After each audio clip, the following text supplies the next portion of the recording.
bersama aku Razan Izazi. Setelah sebelumnya kita membahas mengenai cara membuat konten SEO, kali ini kita akan masuk ke materi yang lebih dalam, yaitu mengenai dasar-dasar melakukan riset audiens. Ingin tahu bagaimana caranya? Yuk simak terus videonya.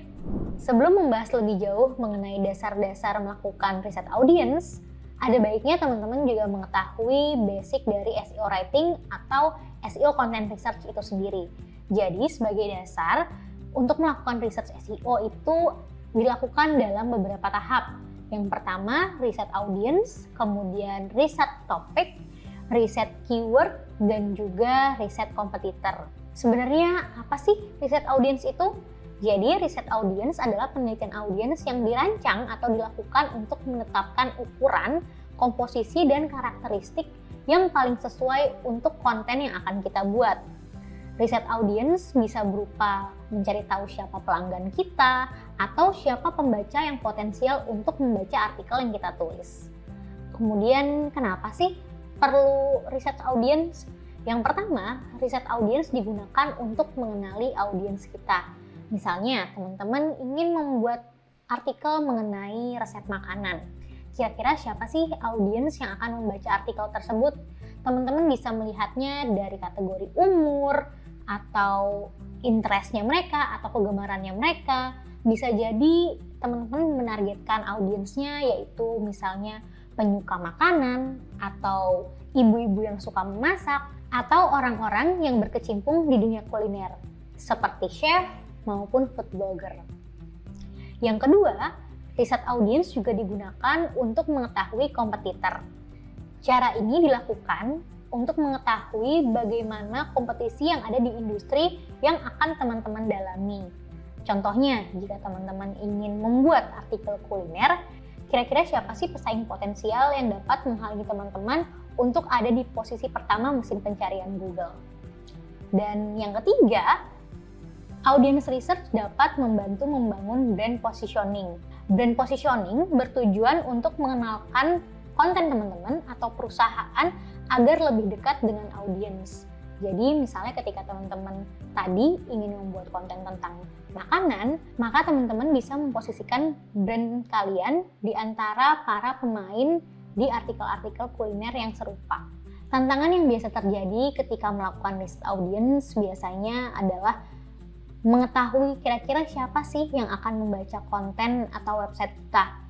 Untuk mengetahui hal ini, teman-teman bisa memposisikan diri sebagai calon pembaca atau calon audiens yang akan mengakses website.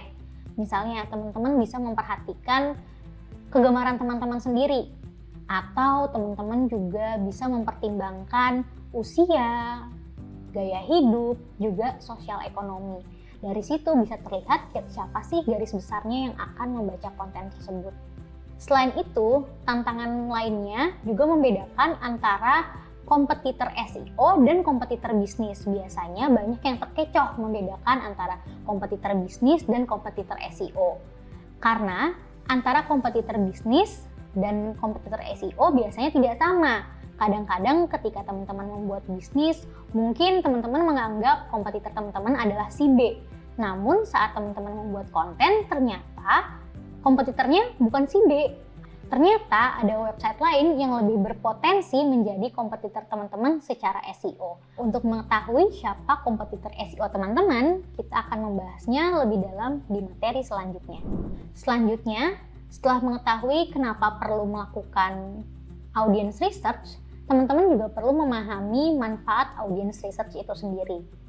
Sebelumnya kita sudah pernah membahas mengenai user buying journey, atau bagaimana proses user dari mulai mencari kata kunci hingga sampai masuk ke dalam website teman-teman atau konten teman-teman.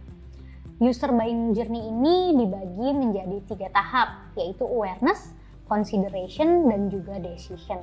Di tahap awareness ini biasanya dimulai dari tahap pencarian kata kunci di mesin pencarian atau Google. Setelah itu, mereka akan masuk ke dalam website teman-teman melalui SEO. Dalam tahap ini, mereka akan mulai mencari tahu konten apa yang teman-teman bagikan di dalamnya, dan apakah konten ini bermanfaat untuk kehidupan mereka. Kemudian di tahap kedua adalah tahap consideration. Di tahap kedua ini, user atau audiens yang masuk ke dalam website teman-teman, mereka mulai mempertimbangkan apakah konten yang teman-teman bagikan itu berguna bagi kehidupan mereka ataukah bisa memecahkan masalah yang sedang mereka hadapi. Di tahap consideration ini, biasanya user juga mulai membandingkan produk yang teman-teman bagikan di dalam konten. Selanjutnya adalah tahap decision. Tahap decision ini adalah di mana user sudah mulai percaya atau sudah mulai berinteraksi secara aktif di dalam konten yang dibagikan di dalam website.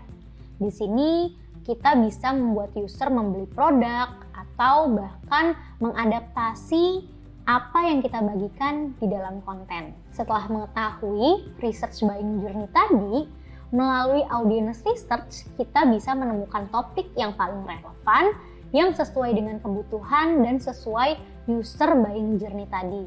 Apakah user yang kita targetkan ini ada di stage awareness atau di stage consideration atau bahkan sudah ada di stage decision.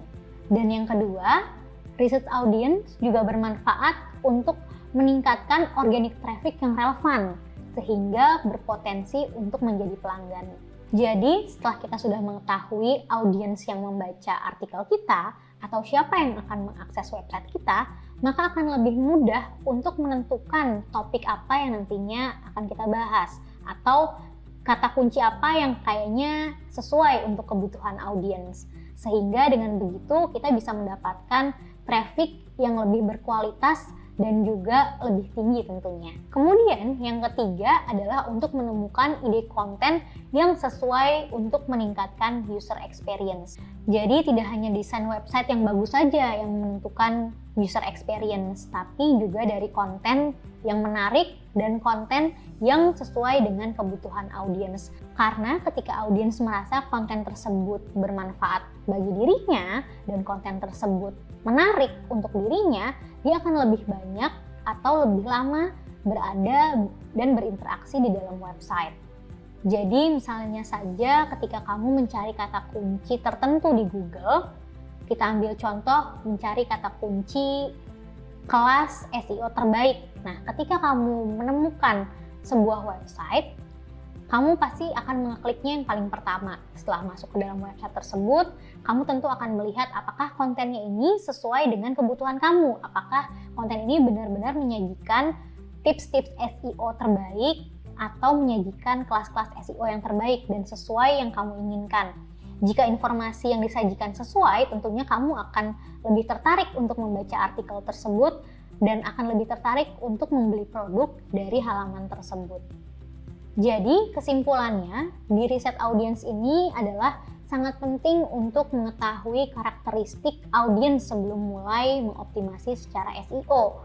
Kamu bisa mulai mengetahui audiens kamu dari usianya, kemudian demografinya, yaitu tempat di mana dia berada, kemudian kamu juga bisa mencari tahu kebiasaannya atau kesukaannya, dan bisa juga dari sosial ekonominya.